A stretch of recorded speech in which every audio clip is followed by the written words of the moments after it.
अस्सलाम वालेकुम, मैं हूं आपकी मेज़बान आयशा। उम्मीद करती हूं आप सब खैरियत से होंगे। यूके से बहुत ही इंपॉर्टेंट अपडेट लेके आप लोगों के लिए हाजिर हुई हूं।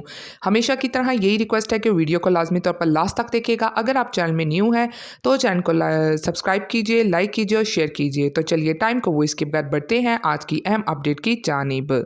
यूके में इस वक्त इमिग्रेशन का सबसे सख्त ऑपरेशन चल रहा है। जहां देखो पकड़ो, गिरफ्तार करो, बाद में वीज़ा चेक करो। पिछले 24 घंटों में यूके भर में बड़े पैमाने पर छापे मारे गए और सैकड़ों इमिग्रेंट्स गिरफ्तार हो चुके हैं। इन ऑपरेशंस की खुद निगरानी कर रही हैं शबाना महमूद।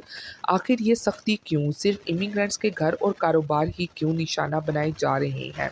बरतानी हुकूमत का इस हवाले से कहना है कि यूके में एक ब्लैक इकॉनमी चल रही है, जहां गैर कानूनी इमिग्रेंट से कम उजरत में ज़्यादा काम लिया जा रहा है और ख़ास तौर पर टारगेट हो रहे हैं कार वॉशर्स, टेक केयर और शॉपिंग मॉल्स, फैक्ट्रियां और वर्क, और जहां ज़्यादातर लोगों के पास लीगल वीज़ा, कानूनी रिहाइश, वर्क परमिट नहीं होता। वज़ीर आज़म की तरफ से शबाना महमूद को खुली छूट दे दी गई है और इनके साफ अल्फाज ये हैं कि जहां गैर कानूनी इमिग्रेंट नज़र आए फ़ौरन गिरफ़्तार करो, बाद में पासपोर्ट और वीज़ा चेक करो। खौफनाक अदाद-ओ-शुमार, सिर्फ चंद घंटों में 2100 से ज़ायद गिरफ्तारियां, 2025 के मुकाबले में 47% इजाफा। सबसे ज़्यादा कार्रवाइयां देखने को मिली हैं वेस्ट मिडल्स और साउथ वेस्ट में हुई, क्योंकि यहाँ बहुत ज़्यादा ऐसे गैर कानूनी अफराद काम कर रहे हैं। और अगर आप यूके में हैं और आपका वीज़ा स्टेटस या काम कानूनी नहीं, तो हालात इंतहाई ख़तरनाक हो चुके हैं। ये सिर्फ शुरुआत है, आगे क्या होने वाला है इसका अंदाज़ा किसी को भी नहीं है। कमेंट में इस हवाले से भी अपनी राय लाजमी तौर पर शेयर कीजिएगा। अब बढ़ते हैं आज की अगली अपडेट की जानिब, जो कि अगर आप यूके में पीआईपी लेते हैं तो ये ख़बर आपके लिए बहुत बड़ी रिलीफ है।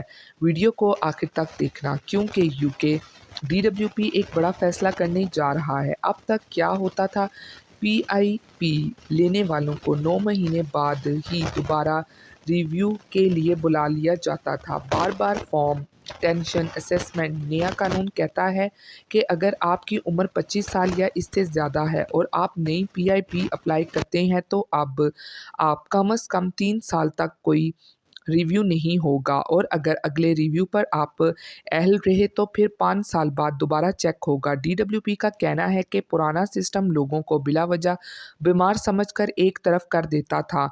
हम वेलफेयर सिस्टम को बेहतर बनाना चाहते हैं, इसका फ़ायदा होगा। बार बार स्टेटमेंट से जान छूटेगी, ज़हनी दबाव कम होगा, पिप लेने वालों को सुकून मिलेगा। अहम बात याद रखें, ये तब्दीली ज़्यादातर 25 से ज़्यादा उम्र वालों के लिए है। सिर्फ नई पिप दरखास्तों पर लागू होगी। अगर आप पीआईपी लेते हैं या अप्लाई करने वाले हैं, ये वीडियो लाजमी तौर पर अपने दोस्तों और दूसरे लोगों के साथ भी शेयर कीजिए।